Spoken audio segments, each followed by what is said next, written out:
Mechanics में कल एक हेडलाइन डलवा दी गई थी आपको, अब उस हेडलाइन के अंडर में आपको काम करना है। जैसे बताया गया था कि पहले आपने लीनियर मोशन पे स्टडी की, अब आप प्लेन पे अप्रोच कर रहे थे। प्लेन के बारे में बताया गया कि 3 तरह के प्लेन्स आपको पढ़ने हैं। पहला है कार्टेशियन, दूसरा है पोलर, तीसरा है इंट्रिंसिक, जिसमें सबसे ज़्यादा इम्पॉर्टेंट है आपका पोलर। ठीक है, लिखिए, पहली हेडलाइन डालिए, velocity in Cartesian coordinate. Velocity in Cartesian coordinate, velocity in Cartesian coordinate, velocity in Cartesian coordinate। पहले समझ लीजिए,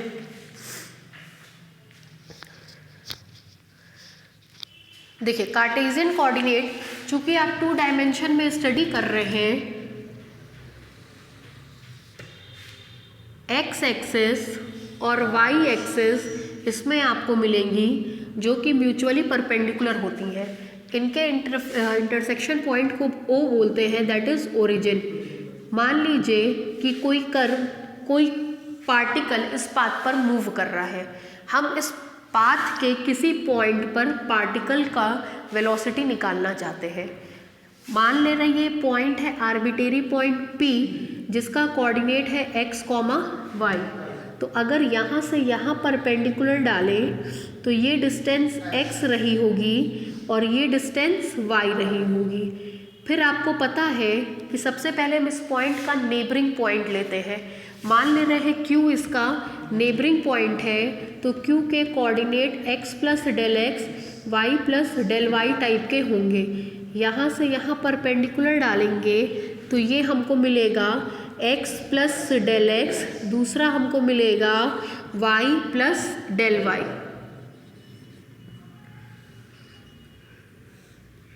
यहाँ से यहाँ मिला दिया गया, मान ले रहे ये m हो गया। ठीक है, ये इसकी संरचना हो गई। अब देखिए, मान ले रहे हैं पार्टिकल किसी टाइम पे यहाँ पे t पे आता है और यहाँ पे पहुँचने में पार्टिकल को लगा समय x t plus del t है। पॉइंट P पर पार्टिकल की वेलोसिटी, पॉइंट P पर पार्टिकल की वेलोसिटी u है x डायरेक्शन में, v है y डायरेक्शन में। तो यहाँ पे पार्टिकल की वेलोसिटी होगी u प्लस डेल u और इस डायरेक्शन में होगी v प्लस डेल v। ठीक है, इतनी चीज़ें क्लियर हो गई होंगी। ठीक, अब देखिए, जब हम पार्टिकल की वेलोसिटी निकालेंगे तो सबसे पहले एवरेज वेलोसिटी निकालेंगे, मतलब इस इंटरवल में वेलोसिटी निकालेंगे। पार्टिकल की एवरेज वेलोसिटी हमको मिल जाएगी, एवरेज वेलोसिटी बोलिए is equal to, average velocity के लिए कहते हैं rate of change of final displacement minus initial displacement. मतलब फाइनल डिस्प्लेसमेंट है x plus del X, initial displacement है x, रेट ऑफ चेंज जो कि मिलेगा del X by del T. ये आपकी एवरेज वेलोसिटी हो गई। अब इसका पॉइंट P पर वेलोसिटी चाहिए, वेलोसिटी एट P। अभी x एक्सिस के लॉन्ग केवल चल रहे हैं, अलोंग x एक्सिस, तो आपको मिल जाएगा limit del T tends to 0 del X by del T, जो कि आपको देगा dx बाई dt। ठीक, यही पॉइंट P पर वेलोसिटी होगी। ठीक इसी तरीके से y डायरेक्शन के लिए करेंगे तो y डायरेक्शन में displacement, final displacement y plus del Y, initial displacement y, rate of change del T से डिवाइड करेंगे, मिलेगा del Y by del T. जब इस पॉइंट पर निकालेंगे तो लिमिट लगा देंगे, लिमिट लगाते ही आपको आपका रिजल्ट मिल जाएगा। मतलब सबसे पहले हमको एवरेज वेलोसिटी निकालनी है, वेलोसिटी इन दिस इंटरवल, उसके बाद लिमिट लेते ही हमको पॉइंट P पर वेलोसिटी मिल जाएगी। ठीक है, लिखिए, देखिए इसको कहते हैं frame of reference.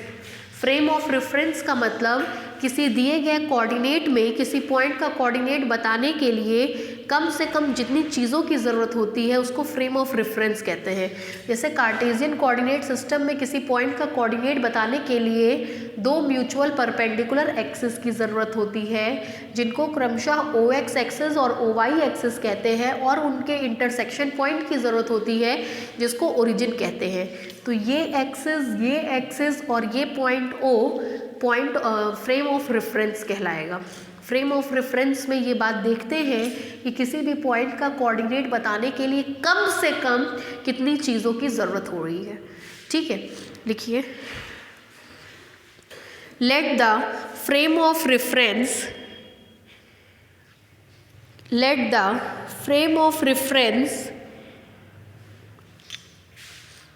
be the composition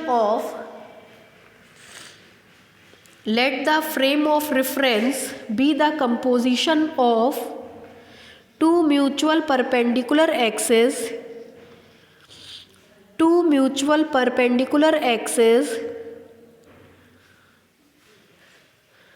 that is OX axis and OY axis,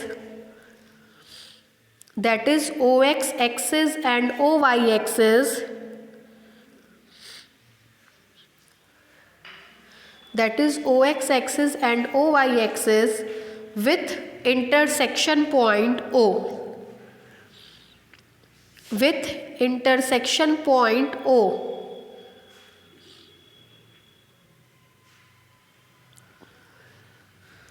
line change करके लिखिए, late P be the coordinate, let the point P has the coordinate,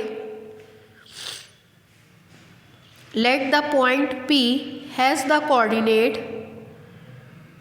bracket में लिखिए x, y, let the point P has the coordinate, bracket में लिखिए x, y, which is the position of particle at time t, which is the position of particle at time t,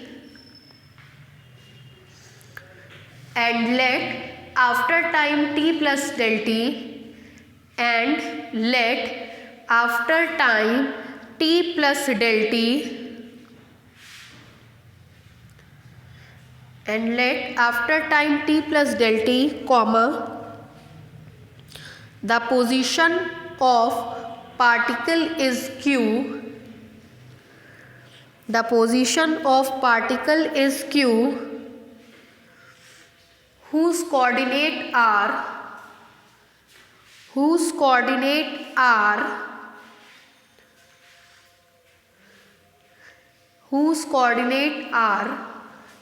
bracket में x plus del X comma Y plus del Y, x plus del X comma Y plus del Y. फिर लिखिए, when the particle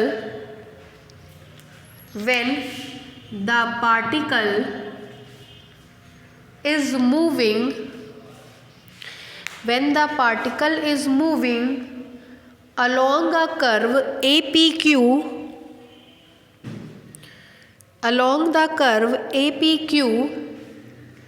in a given plane, along a curve APQ, along the given plane, in a given plane, in the given plane, when the particle is moving along the curve, देखिए particle ऐसे ही move कर रहा है, along the curve APQ in the plane, then the displacement PQ has,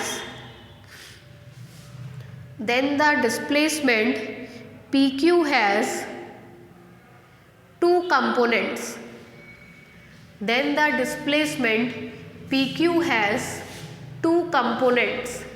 इसके दो component होंगे, एक x axis के अलोंग, दूसरा y एक्सिस के along.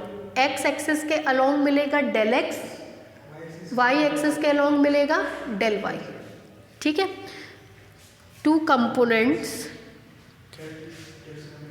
that is PM is equal to del x and MQ is equal to del y. PM is equal to del x and MQ is equal to del y.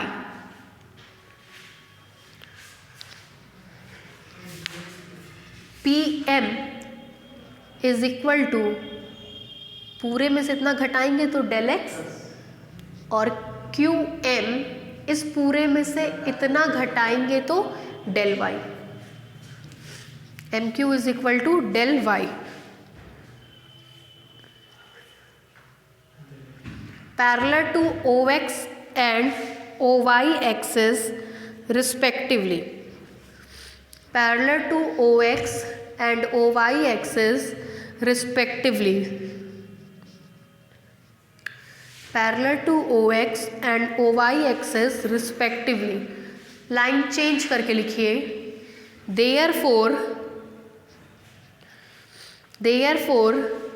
the average velocity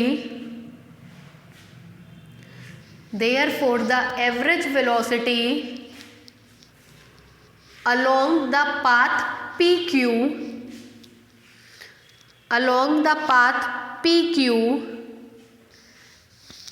parallel to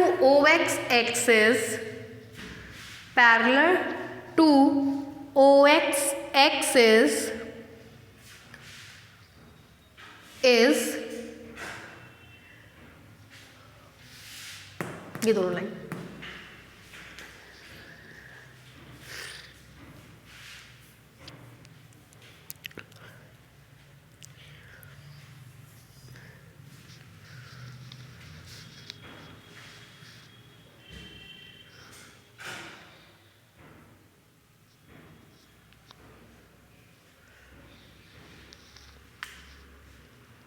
हो गया. अब point P पर x axis के along velocity देखें तो किसके बराबर है, u. तो उसके लिए जब पॉइंट P पर निकालना होता है तो एवरेज वेलोसिटी में डेल टी को टेंड्स टू 0 कर देते हैं. एवरेज वेलोसिटी में डेल टी को टेंड्स टू 0 कर देते हैं. ठीक है, नीचे से लिखिए. Hence the velocity at P, hence the velocity at P parallel to OX axis is, hence the velocity at P parallel to OX axis is, नीचे से लिखिए, U is equal to limit del t tends to 0, bracket में लिखिए, average velocity of particle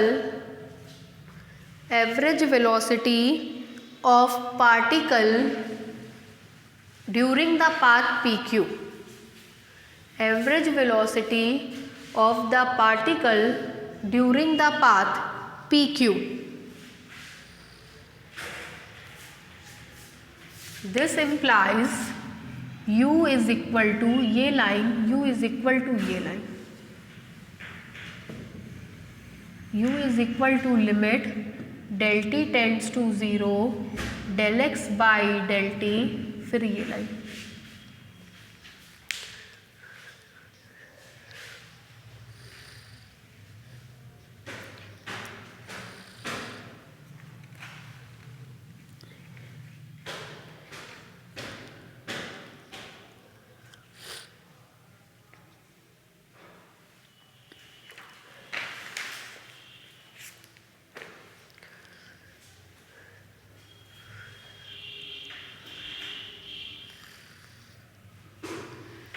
हो गया. नीचे से लिखिए, similarly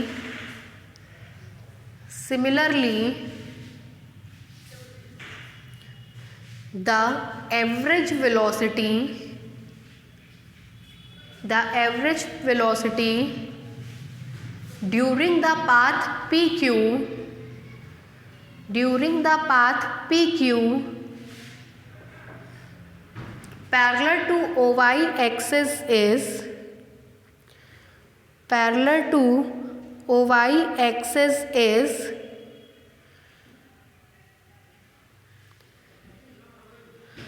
parallel to OY axis is, नीचे से लिखिए y plus del y minus y upon del t is equal to del y upon del T.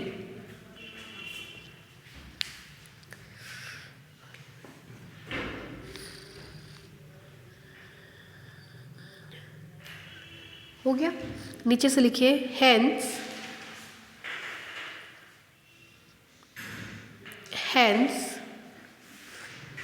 the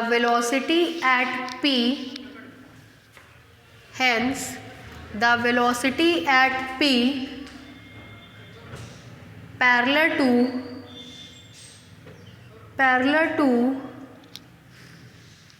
OY axis is,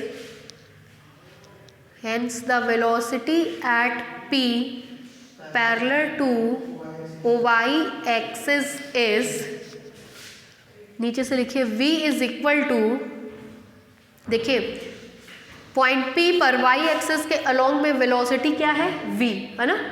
v is equal to limit del T tends to zero, v is equal to limit del T tends to zero, bracket में लिखिए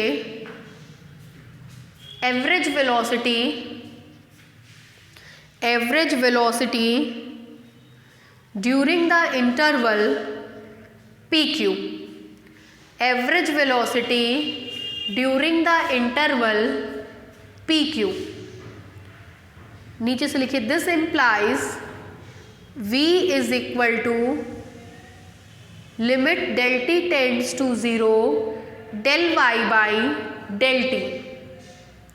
del और d notation में ध्यान रखिएगा, ठीक है। This implies v is equal to d y by d t is equal to y dot, d y by d t is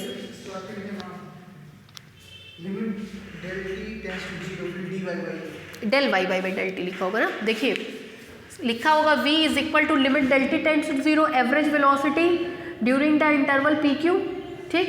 फिर नीचे लिखा होगा v is equal to limit del T tends to zero del Y by del t, फिर लिखा होगा v is equal to d y by d t is equal to y dot, ठीक है। लिखिए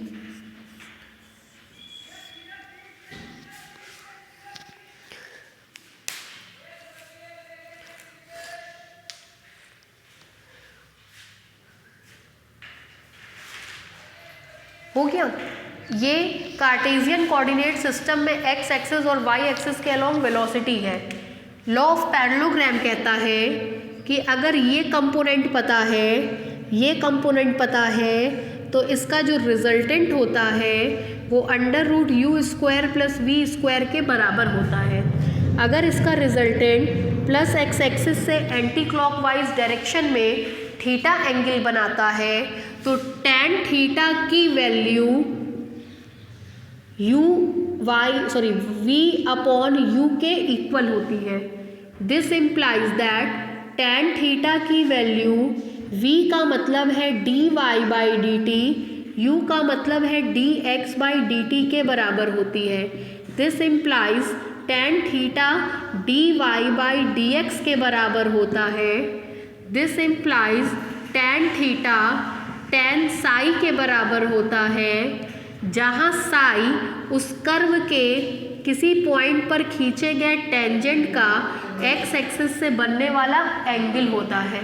this implies that theta Sai के बराबर होता है। That means Cartesian coordinate system में किसी कर्व के किसी पॉइंट पर वेलोसिटी का डायरेक्शन उस पॉइंट पर खींचे गए टेंजेंट के डायरेक्शन में होता है। कार्टेशियन कोऑर्डिनेट सिस्टम में किसी पॉइंट पर वेलोसिटी का डायरेक्शन उस पॉइंट पर खींचे गए टेंजेंट के डायरेक्शन में होता है। मतलब उस पॉइंट पर खींचा गया टेंजेंट एक्स एक्सिस से कितना एंगल बनाता है, वही एंगल रिजल्टेंट वेलोसिटी को उस गिवन पॉइंट पर दिखाता है। किसी कर्व के किसी पॉइंट पर रिजल्टेंट वेलोसिटी का डायरेक्शन उस पॉइंट पर खींचे गए टेंजेंट के डायरेक्शन में होता है। मतलब किसी कर्व के किसी पॉइंट पर रिजल्टेंट वेलोसिटी उस पॉइंट पर खींचे गए टेंजेंट की एक्स एक्सिस से बनने वाले एंगल के डायरेक्शन में होती है। ठीक है, कई साल पूछा गया है ये। क्या चीज़? इंट्रिंसिक है वो तो।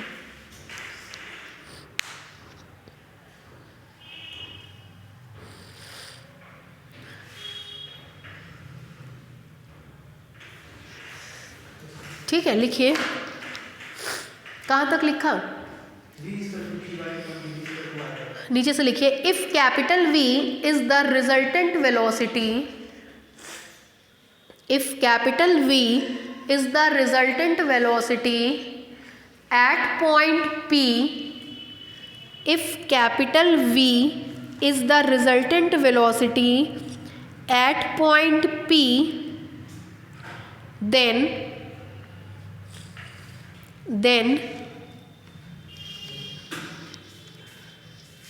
V is equal to under root U square plus small v square. Then capital V is equal to under root U square plus small v square. जरा ब्लैक बोर्ड पे देखिएगा। Capital V is equal to under root U square plus small v square. This implies that capital V is equal to under root U का मतलब है x dot का square, V का मतलब है y डॉट का स्क्वायर। मतलब v under root x dot square plus y dot square के बराबर होता है। लिख लीजिए।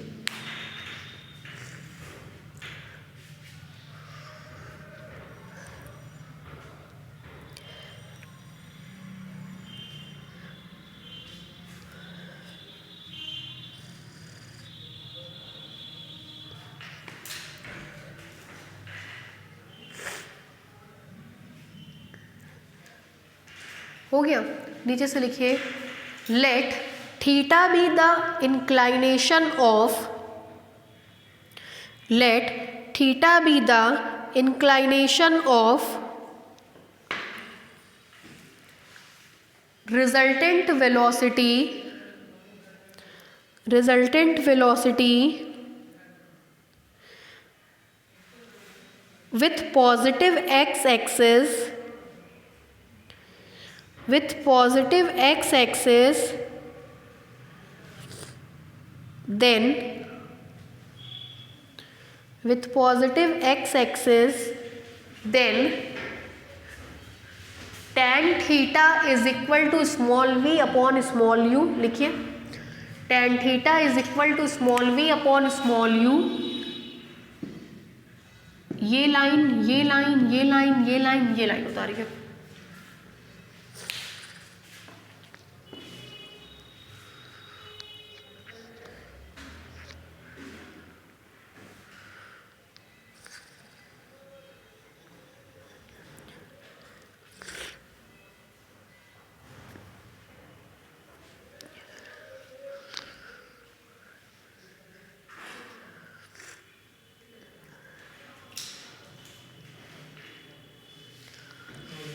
हो गया। नीचे से लिखिए। Where psi is the, where psi is the inclination of tangent, where psi is the inclination of tangent at point P,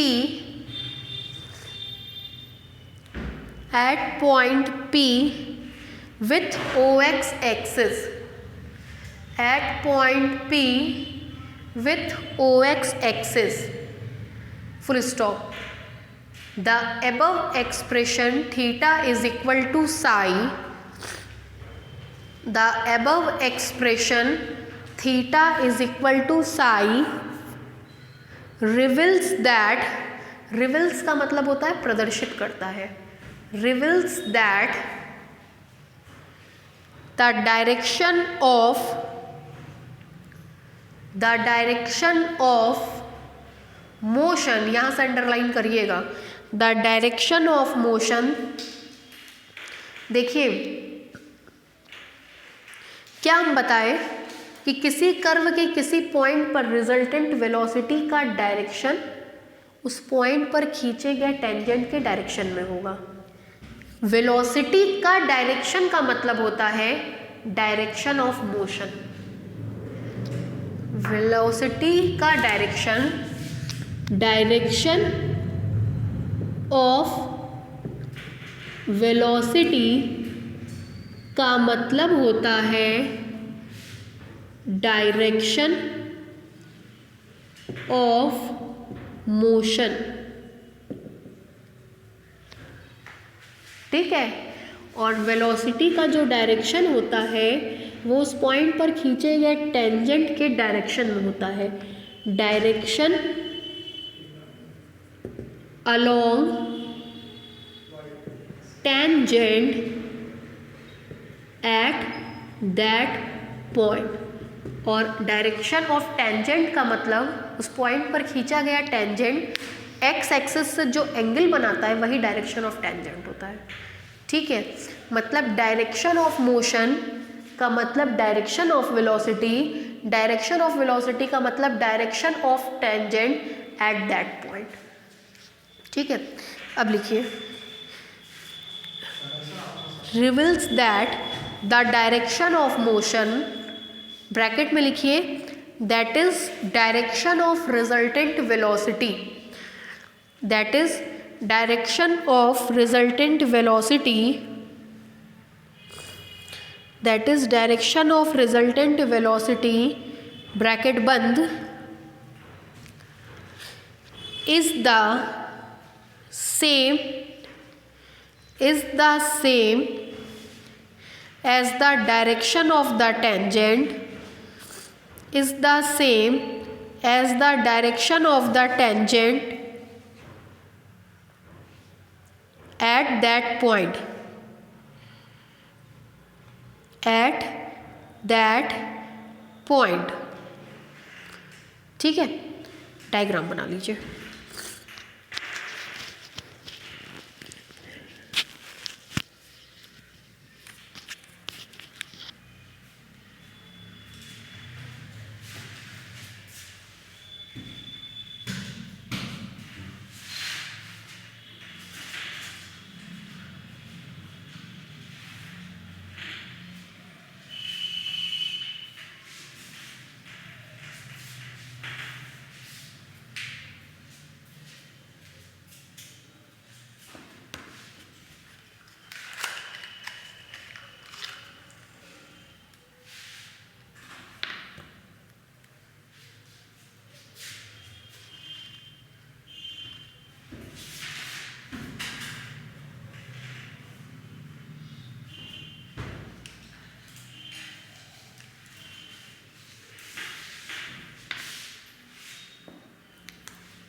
हो गया।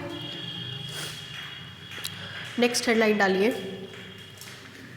Acceleration in Cartesian coordinate. Acceleration in Cartesian coordinate. Acceleration in Cartesian coordinate.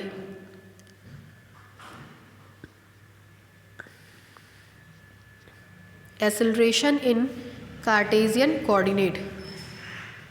देखिए उसके लिए मान लेंगे point P पर x axis के along velocity u है, y एक्सिस के लॉन्ग वेलोसिटी v है। पॉइंट Q पर x एक्सिस के along velocity u plus del u है, y एक्सिस के along velocity v plus del v है। तो सबसे पहले हम एवरेज एक्सेलरेशन निकालेंगे, average acceleration during path PQ। ठीक, तो इसके लिए हम कहेंगे कि final velocity u plus del u minus initial velocity rate of change किस एक्सिस के अलोंग, अलोंग x एक्सिस। ठीक, तो ये आपको मिलेगा del u upon del t। अब पॉइंट P पर एक्सेलरेशन निकालना है, acceleration at point P along x axis. तो उसके लिए करेंगे क्या, limit del t tends to 0 del u upon del t, जो आपको देगा du अपॉन dt, जिसको लिख सकते हैं u dot is equal to d upon dt। u की वैल्यू है dx अपॉन dt, जो आपको देगा d2x upon dt square is equal to x double dot.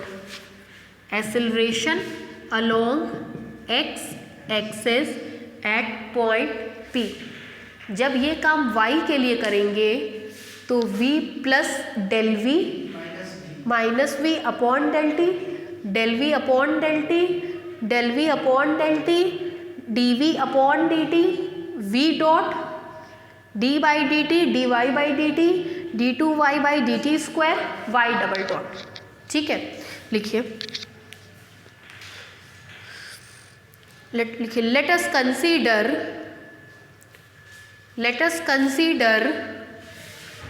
u comma v and u plus del u comma v plus del v।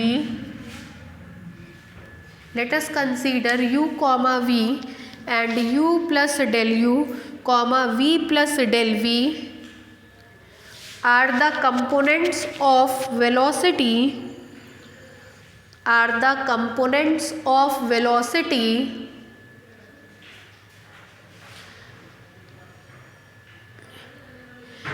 at time t and t plus del t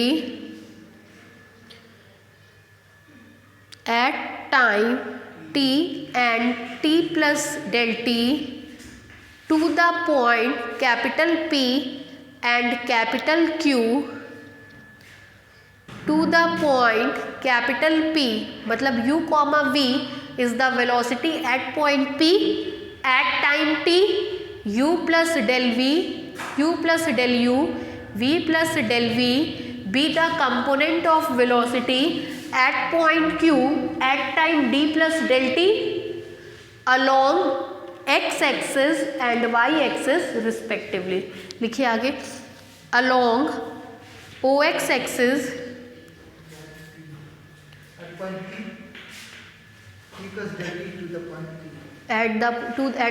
to the point P and Q respectively, to the point P and Q respectively along OX axis and OY axis, along OX axis and OY axis। ठीक, फिर लिखिए such that अभी just पीछे आपने proof किया है u is equal to x dot u is equal to x dot, v is equal to y dot, such that u is equal to x dot and v is equal to y dot.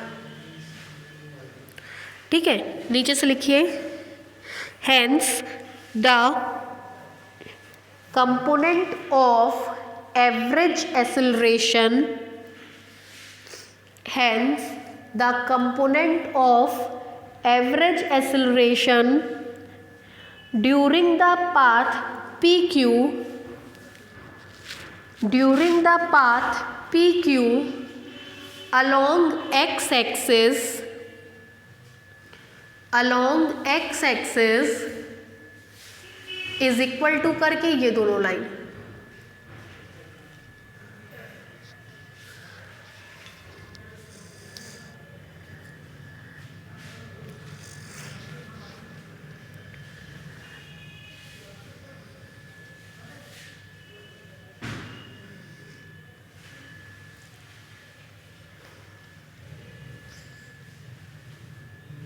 हो गया। नीचे से लिखिए hence the component of acceleration, hence the component of acceleration at point P, at point P along x-axis, at point P along x-axis, नीचे से लिखिए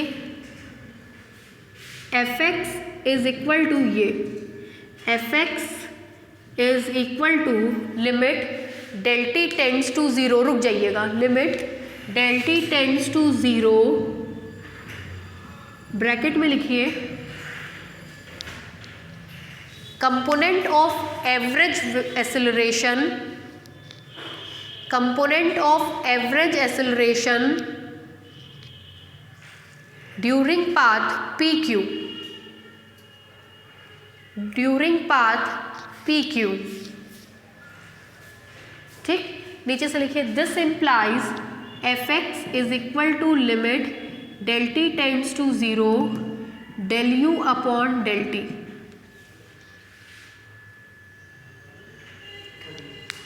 यहाँ से उतार लीजिए फिर।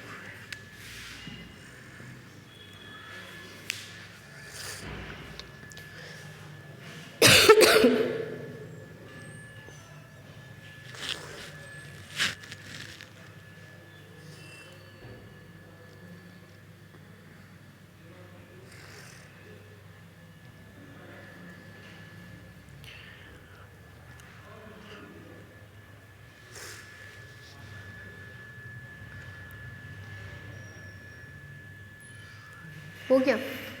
फिर देखिए f x is equal to, इसकी जगह लिख रहे हैं d u upon d x into d x upon d t, लिख सकते हैं, कट जाएगा वापस से वही चीज़ आएगा।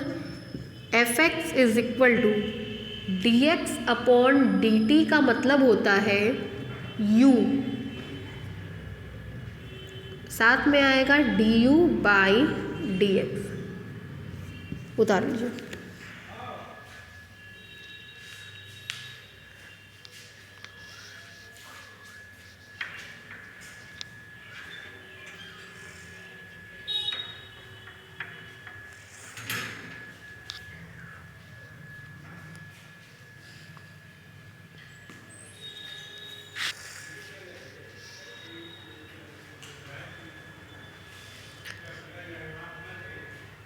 हो गया।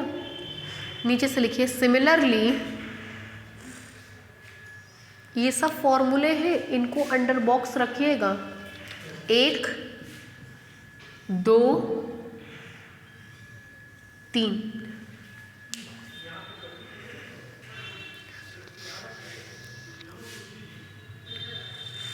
ठीक है। नीचे से लिखिए similarly the component of average acceleration, the component of average acceleration during the path PQ, during the path PQ along y axis is along y axis is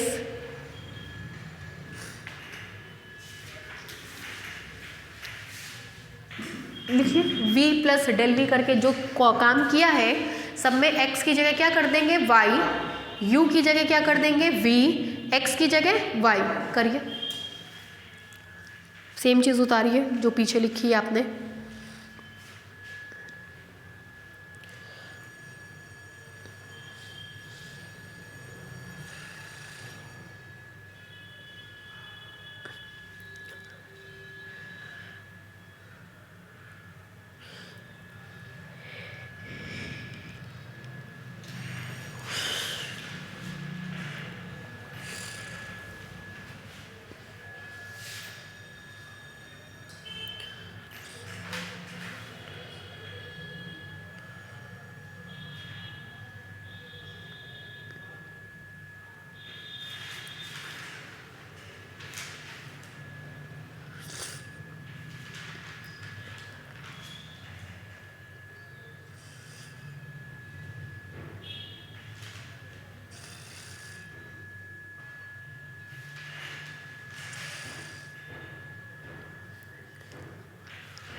हो गया Rajneesh?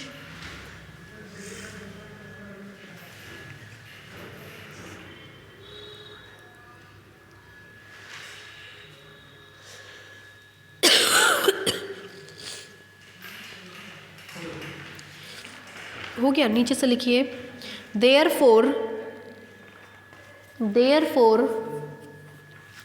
the resultant acceleration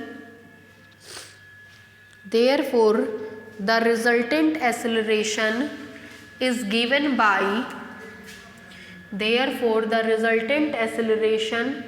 given by f is equal to under root fx का square plus fy का square.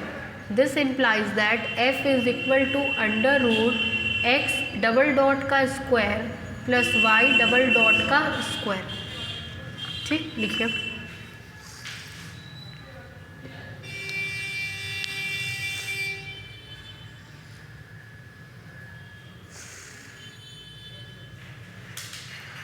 हो गया।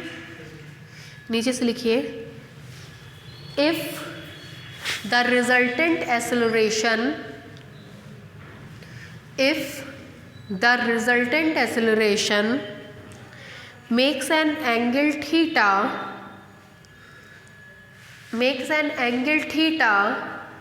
with plus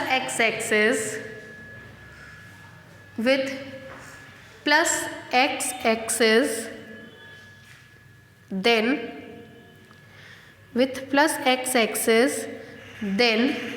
देखिए, इस direction में आपका x डबल डॉट है, इस डायरेक्शन में आपका y डबल डॉट है, तो अगर थीटा एंगल होगा तो tan inverse y double dot upon x double dot लिख लीजिए।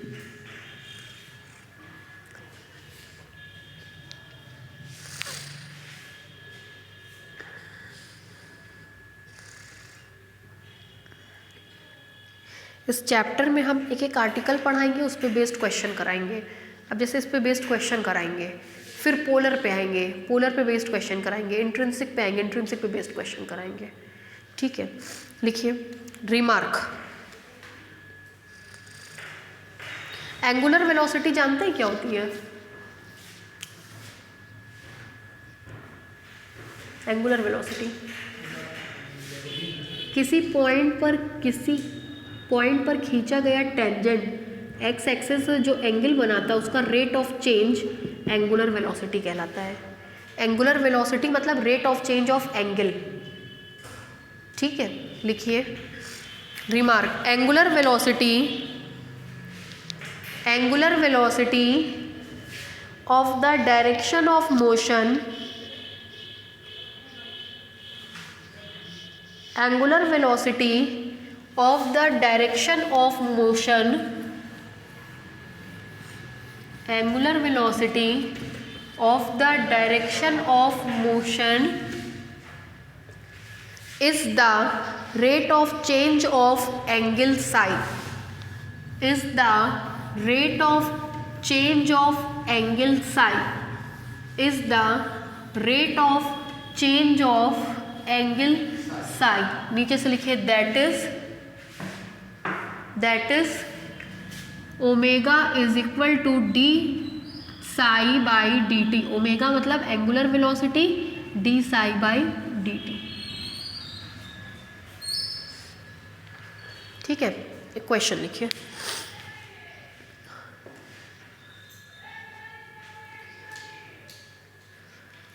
क्वेश्चन लिखिए, a particle moves in the curve, a particle moves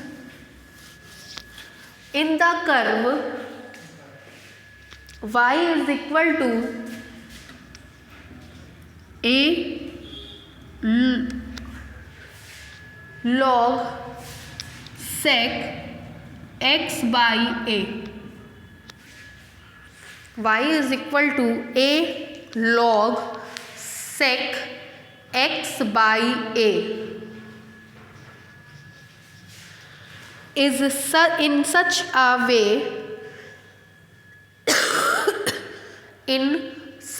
a way that the tangent to the curve,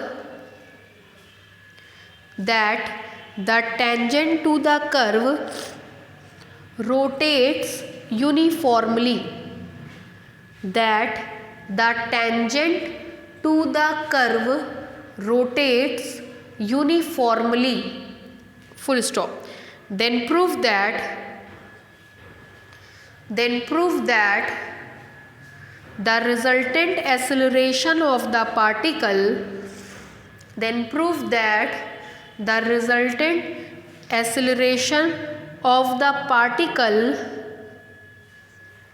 varies as the square of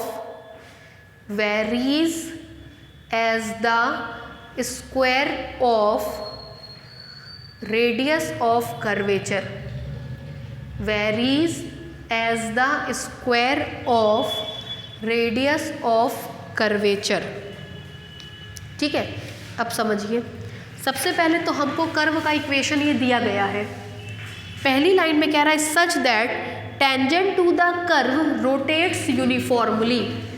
tangent का rotation uniform है, मतलब इसकी angular velocity constant है। Angular velocity is equal to constant. ठीक, पहली चीज। आगे कह रहा है then prove that the resultant acceleration of the particle. इस पार्टिकल का जो रिजल्टेंट एक्सेलरेशन है वो x double dot square plus y double dot square होगा। Varies as the square of radius of curvature. ये वेरी करेगा रेडियस ऑफ कर्वेचर के square से। कार्टेशियन कोऑर्डिनेट सिस्टम में रेडियस ऑफ कर्वेचर का फॉर्मूला होता है 1 plus d y by d x का होल स्क्वायर पे power 3/2 upon d2y by d x square. जानते हैं ये? नहीं जानते हैं? भूल गए? ये होता है फॉर्मूला। ठीक है, तो अब हमको इतनी सारी चीज़ें निकालनी है। ठीक, लिखिए लिखिए। Since it is given that, solution में लिखिए since it is given that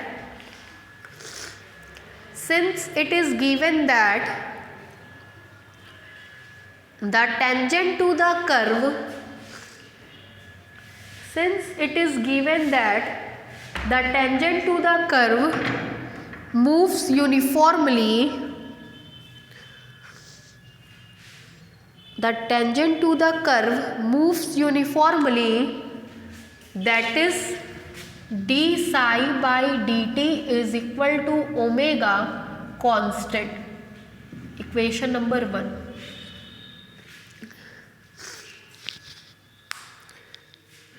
ठीक है, टेंजेंट का रोटेशन यूनिफॉर्म है। रोटेशन मतलब एंगुलर वेलोसिटी, यूनिफॉर्म का मतलब कांस्टेंट, मतलब एंगुलर वेलोसिटी क्या होगी? कांस्टेंट। ठीक है, फिर नीचे से लिखिए let the particle moves on the curve, let the particle moves on the curve having equation, let the particle moves on the curve having equation, equation number 2 लिखिए।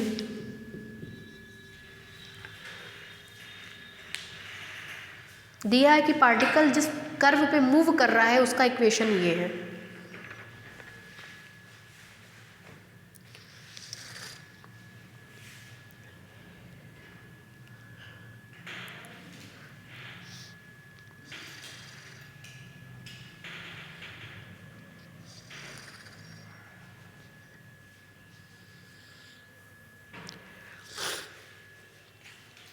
ठीक है, अब देखिए फर्स्ट ऑर्डर डेरिवेटिव और सेकेंड ऑर्डर डेरिवेटिव निकालना पड़ेगा, मतलब इसको x के रिस्पेक्ट में 2 बार डिफ्रेंशिएट करना पड़ेगा। देखिए differentiating equation 2 with respect to x comma we have, कई साल आया हुआ क्वेश्चन है ये। Differentiating equation 2 with respect to x comma we have कराइए। dy by d x is equal to a constant log y का डेरिवेटिव 1 अपॉन y। ठीक है, सेक को करेंगे तो sec x by a tan x by a, ठीक, और x by a को करेंगे तो 1 बाई a से a कैंसिल, सेक से sec cancel. This implies dy by d x is equal to tan x by a। ठीक,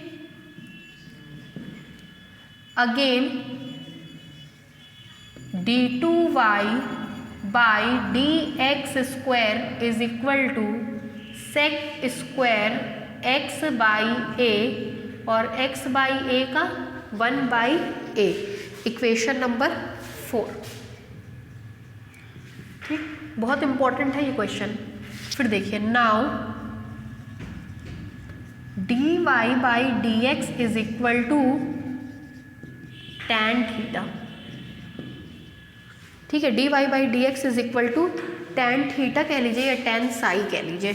theta तो बना नहीं रहा है, कितना एंगल बना रहा है, साई, tan साई।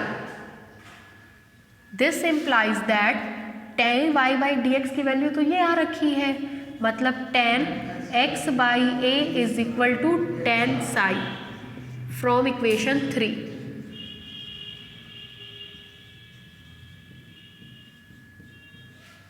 tan से tan cancel, x is equal to a psi. ठीक है, यहां तक में कोई दिक्कत नहीं। फिर देखिए, this implies that dx by dt is equal to, क्यों, x डॉट का मतलब dx by dt, y dot का मतलब dy बाई dt, तो इसके लिए हमको d2x बाई dt स्क्वायर और d2y बाई dt स्क्वायर चाहिए। dx by dt is equal to a d psi by dt।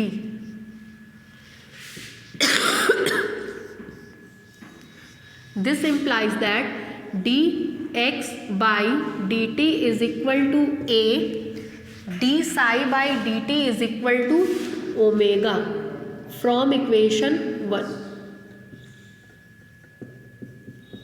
ठीक, this implies that d2x by dt square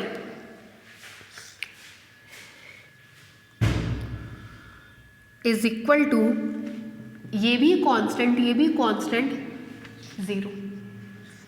equation number 5, d2x by dt square तो मिल गया। अब हमको क्या चाहिए, d2y बाई dt स्क्वायर। उसके लिए वापस से अब हम लोग यहाँ आएंगे dy बाई dt पे। अब इसको t के रिस्पेक्ट में करेंगे। समझ रहे हैं मेरी बात, क्या हो रहा है। Again differentiating equation 2 with respect to t comma we get, कराइए डिफ्रेंशिएट, आएगा dy by dt is equal to a, log का मतलब 1 upon sec x by a, sec x by a का sec x by a into tan x by a, x by a को करेंगे तो 1 upon a dx by dt। Differentiation आता है, dy by dt is equal to, ये cancel, a से a cancel, tan x by a और dx by dt की value a omega.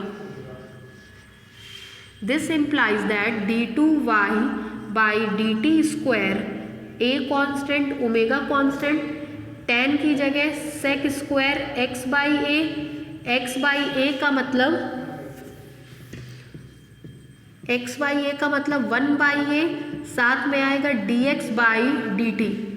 This implies that d2y by dt square is equal to a से a cancel, omega sec square x by a dx by dt की जगह a omega square. यहाँ तक में कोई दिक्कत। अब हम लोग को केवल वैल्यूज़ को फाइंड आउट करना है। Let f be the resultant acceleration, then f is equal to under root d2x by dt square का whole square plus d2y by dt square का whole square. This implies that f is equal to, एक तो 0 आ गया, एक ये आ गया, तो 0 का स्क्वायर प्लस दूसरा है a omega square sec square x by a का होल स्क्वायर।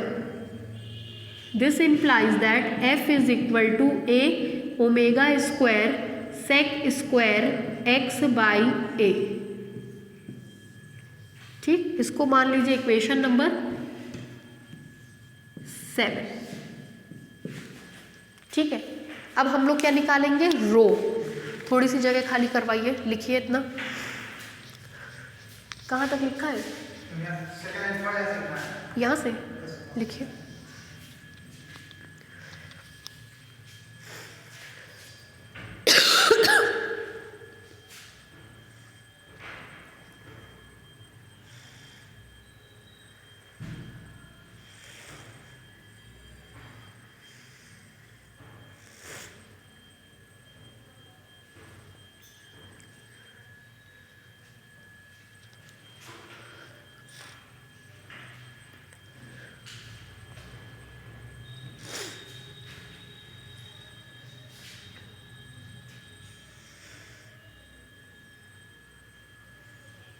कल 4 बजे से है क्लास, 4 से 7 है ना।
इक्वेशन 5 तक उतार के छोड़िए एक बार।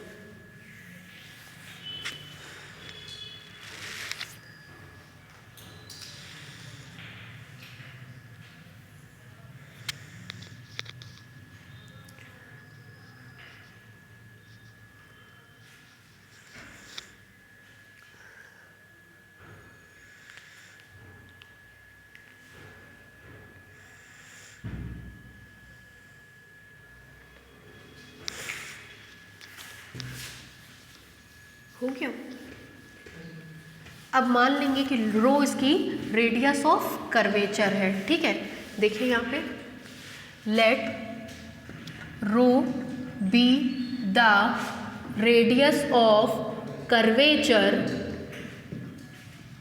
Late rho be the radius of curvature, then rho का फॉर्मूला बताए थे, rho is equal to 1 plus d y by d x का होल स्क्वायर पे power 3/2 upon d2y by dx square.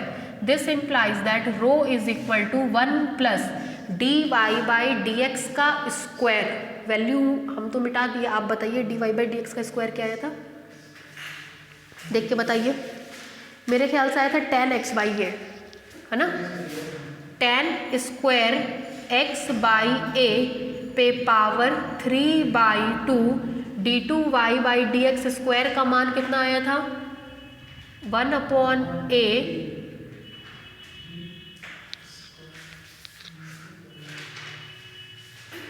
d2y by dx 1/a sec square x by a. This implies that rho is equal to 1 plus tan square theta is equal to sec square theta पे power 3/2 a ऊपर चला जाएगा, sec square x by a, 2 से 2 power cut जाएगा, a sec cube x by a upon sec square rho is equal to a sec x by a। Square कहा था तो rho square is equal to a square sec square x by a। इसको मान रहे equation number 8। 7 और 8 को देखिए तो a sec square x by a की जगह हम लोग लिख सकते हैं, ठीक है, from equation 7 and 8, from equation 7 and 8 comma we get मिलेगा 7 से है f is equal to omega square छोड़ दें तो बाकी सबकी जगह omega square upon a square sec square x by a, f is equal to omega square by a, इसकी जगह रो स्क्वायर, ये कांस्टेंट है तो f proportional to rho square, since omega square by a is constant, constant हटता है तो proportionality आता है, ठीक है। उतार लीजिए, यहाँ से फोटो क्लिक कर लीजिए, लिखिए यहाँ से लेके यहाँ ये पूरा यहाँ तक, फिर यहाँ आएंगे। उतार लीजिए, कल 4 बजे ध्यान रखिएगा।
PDF को भेजिएगा फोन कर।